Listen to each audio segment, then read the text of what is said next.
Every comment, every setback, if it gets to you, you're handing over your power.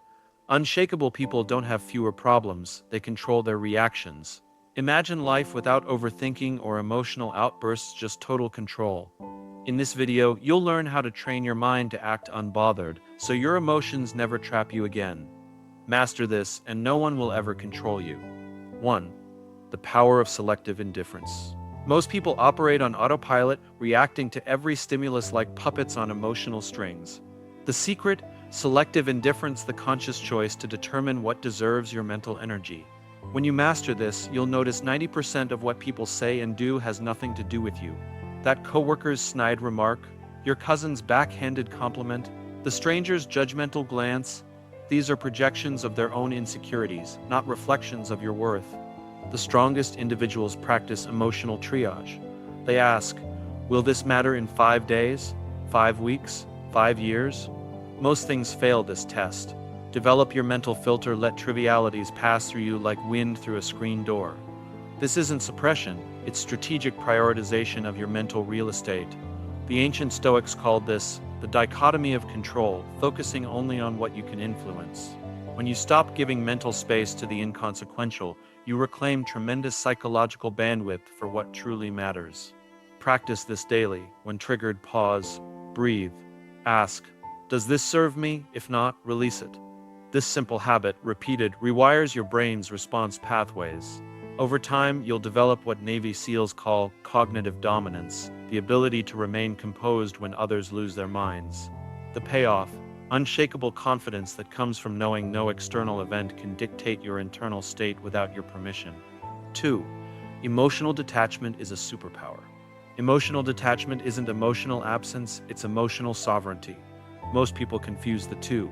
They swing between emotional suppression, bottling up, and emotional indulgence, drama cycles. The master avoids both extremes, practicing what psychologists call emotional granularity, the precise identification and management of feelings without being hijacked by them. Develop your detachment toolkit. The 10-second rule: when provoked, count silently to 10 before responding. This disrupts the amygdala's panic response. The observer stance: mentally step outside the situation. Ask, what would my calmest, wisest self do now? The 5x5 rule: if it won't matter in 5 years, don't spend 5 minutes upset about it. Modern neuroscience confirms that emotional reactions peak within 90 seconds if not fed. Your job: stop at the first flash of feeling. Don't add mental narratives that extend the emotional half-life. That angry email: draft it, then sleep on it. That social media post that triggered you: close the tab. Walk away. The most powerful form of detachment is non-identification, the realization that you are not your emotions. They're weather patterns passing through the sky of your awareness. When you stop saying, I am angry, and start saying, I notice anger arising, you regain control. Buddhist monks and elite athletes master this through mindfulness, the practice of observing thoughts and feelings without attachment. Train this daily with micro-meditations. Set phone alerts every 3 hours. When they chime, check your emotional state. Name it. Observe it. Let it be. This builds the mental muscle of detachment. Within weeks, you'll develop what psychologists call affect tolerance, the ability to experience strong emotions without being overwhelmed by them. This is true emotional freedom. 3. The art of not needing approval. Approval seeking is the mental prison we build for ourselves, brick by brick, through childhood conditioning. The escape: radical self-validation. Understand this: seeking approval is bargaining your authenticity for counterfeit acceptance. The transaction always leaves you bankrupt. Break the cycle through. The mirror test: before seeking others' opinions, consult your reflection. What do you think? The eulogy exercise: imagine your funeral. Do you want lived authentically or pleased everyone on your tombstone? The 100 people rule: if 100 people love you, 100 will hate you, and 800 won't care. Stop trying to convert the 900. Cognitive behavioral therapy reveals that approval seeking stems from mind reading, the false belief we know what others think and that it matters. Challenge these thoughts. What evidence do I have? What's the worst that could happen? Would it matter in a month? Build your anti-approval arsenal. Wear something slightly unconventional daily. Notice the sky doesn't fall. Say no to trivial requests. Observe how people adapt. Share an unpopular opinion. Realize disagreement isn't rejection. The most magnetic people practice attraction rather than promotion.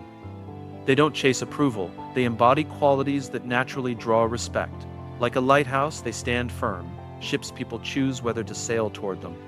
This lighthouse mentality comes from what psychologists call secure attachment style, the inner knowing that you're enough, regardless of external validation.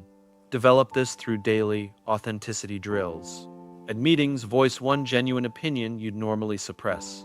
Post something online without over-editing for likes.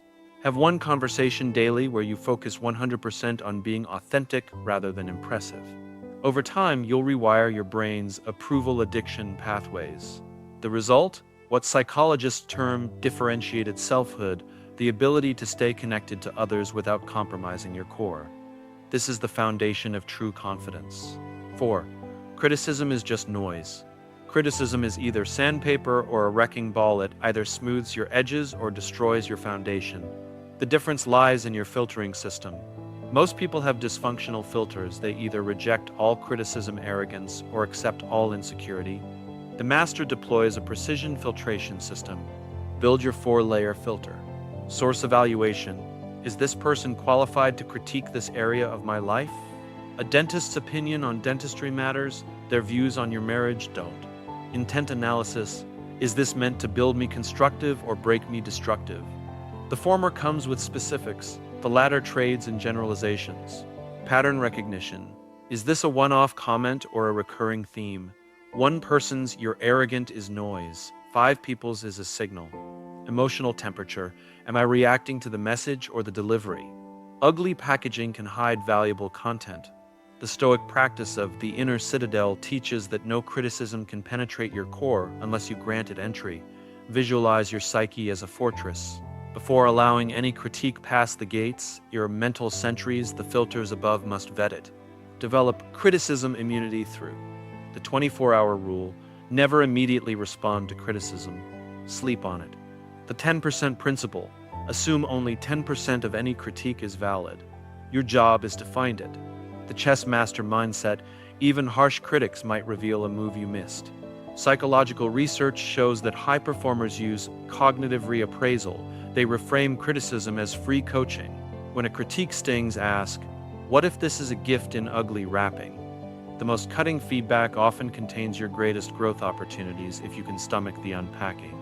Practice criticism triage weekly. List recent critiques. Categorize, ignore/consider/implement. For implement, create one small action step. This transforms criticism from emotional landmines to growth fuel. Over time, you'll develop what psychologists call psychological resilience, the ability to extract value from negativity without internalizing its toxicity. This is the mark of emotional maturity. 5. Pressure reveals who you really are. Pressure doesn't create character, it reveals it. The difference between those who thrive under stress and those who crumble comes down to preparation, not personality. Elite performers don't magically handle pressure better. They've simply done the pre-work. Build your pressure preparedness system. Cognitive rehearsal. Visualize high-stakes scenarios daily.